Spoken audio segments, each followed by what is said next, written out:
So the United States has now officially suspended military aid to Ukraine. This follows on the suspension of other financial and humanitarian aid with the disbandment of USAID. And actually Ukraine, not so many people seem to know this, but Ukraine was the biggest recipient of aid from USAID. So interesting that that agency was then gutted by Elon Musk and the Trump administration.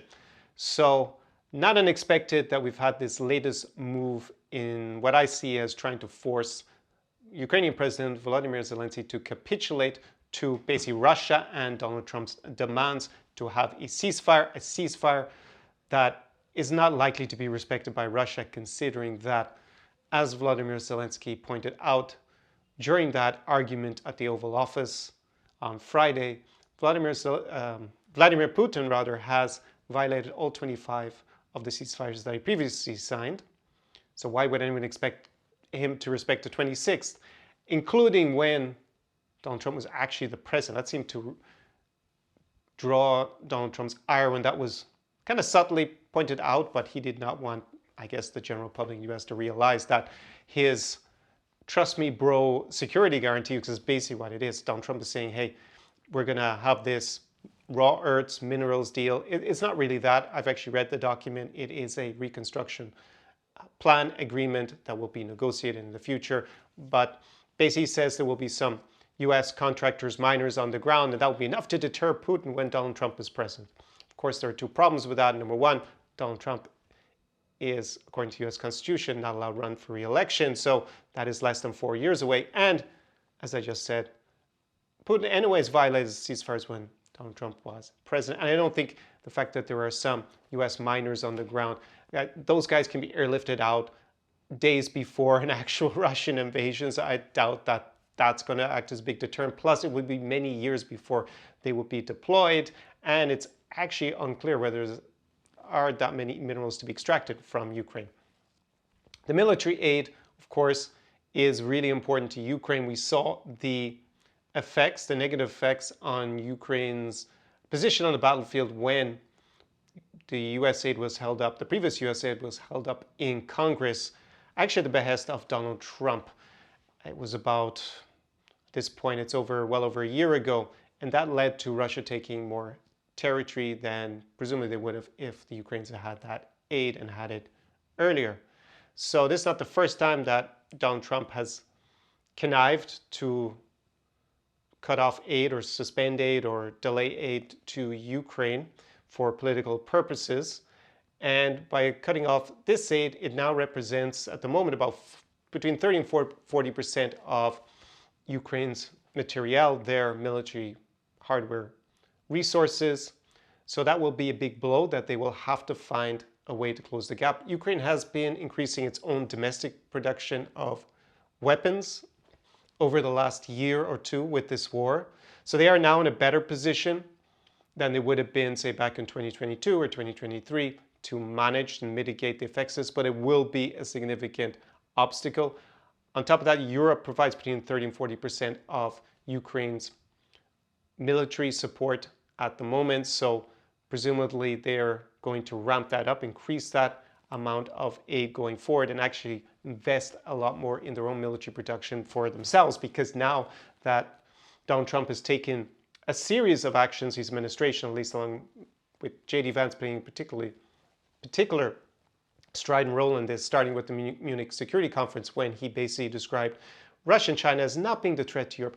It's European democracies being the threat to Europe. There seems to be a serious realignment away from the transatlantic partnership, that was the last video on this channel, towards, at a very minimum, a very transactional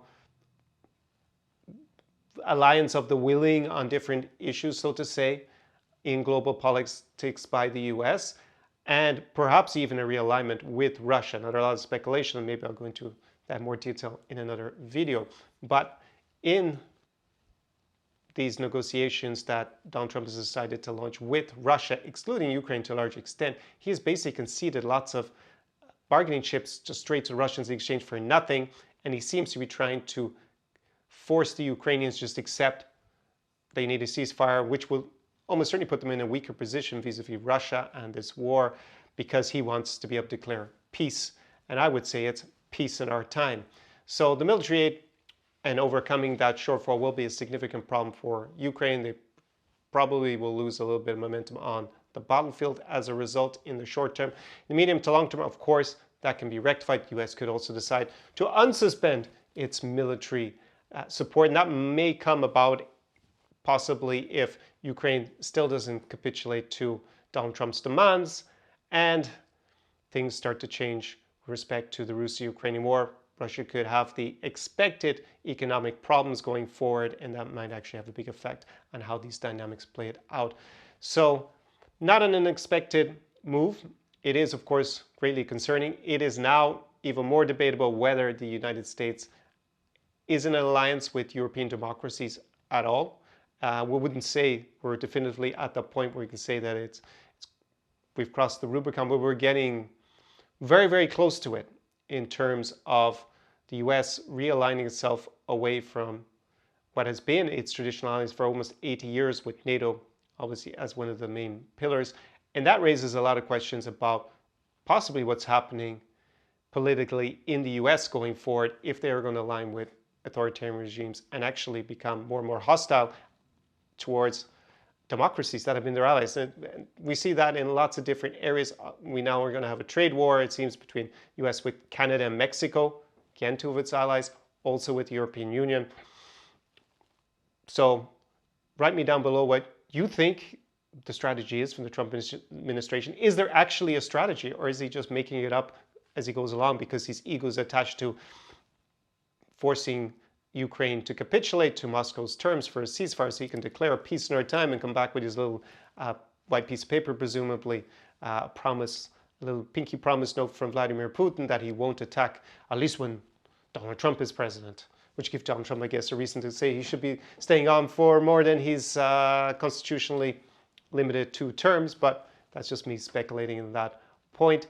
Also, they have been ramping up the pressure to get rid of Volodymyr Zelensky as Ukrainian president. This started actually before the Oval Office meeting, the debacle. It was a few weeks ago where I started to see big red flags when they started talking about Zelensky needs to have an election. They never say that about Vladimir Putin. He hasn't had a real election in over 25 years, if ever. So why are they so insistent? Now we had things escalate when they first had this reconstruction plan deal that Donald Trump keeps calling the rare earths deal, even though there's no mention of rare earths in them, and it's just an agreement to agree an agreement in the future.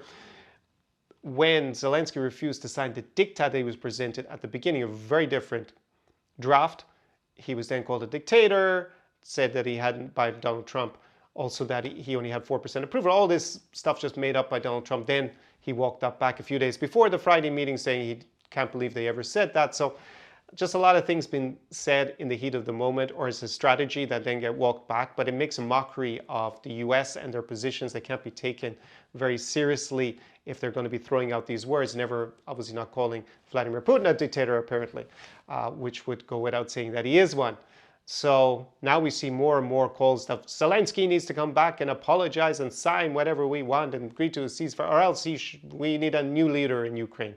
If there were to be elections now, Volodymyr Zelensky, a free and fair election, would win in an enormous landslide because we've had this rally around the leader effect in Ukraine since Donald Trump started attacking him. Before, his approval ratings were in the mid-50s. Now we'd have to take a new poll, but they're going to be definitely north of 70%. So he would win a new election. So that then begs the question, do they really want to have a real election, or is this a ruse to have him replaced by some other method, try to force him to resign so he can't run, and then try to put someone else in his place, or just hope that there's going to be someone who's going to be more pliant to Moscow and Washington's demands? I can't see that happening, that there would be a candidate who would actually turn out to be more pliant, who would really get elected in Ukraine. So there's some of my thoughts today on the morning when I woke up that the US has officially suspended the aid. I said this in a video a couple of weeks ago that even if we got to this situation, Ukraine, on the balance of probabilities, will still prevail in the Russo-Ukrainian war. However, it will take much longer. And we saw Zelensky actually say that. He said now the war will go on for years. And of course, the Trump administration was ranting and raving against him for saying that, oh, he wants to continue the war. He's a warmonger, to paraphrase. But that is the reality if the US is not going to back Ukraine to win. With military aid, the war will go on for a lot longer and a lot more people will die. I would be looking to see if the US next starts unilaterally lifting sanctions against Russia. This will be just crossing the Rubicon moment that they're actually going to be allied with Russia and they actually want Russia to win the war and attack other countries in Europe. It will completely destroy the credibility of the Article 5 protections and definitely upend European security completely. We live in unprecedented times. Let's see what happens, and drop your comments down below and definitely subscribe if you have come to this channel. My name is Connor Klein, an expert in international relations. I have a background in that subject with a specialization in this region, so Russia, Ukraine, the Baltic states, that I got actually back in the day from the world's most renowned school in international relations, and I speak Ukrainian and Russian. I've been living in Ukraine for many years, so lived through the conflict myself, so I'm here to give you a more nuanced and unique perspective on the happenings of the Russo-Ukrainian war. So on that note, it's not a great morning from Ukraine's point of view, but we will see how things develop, and Slava Ukraini, do peremоги.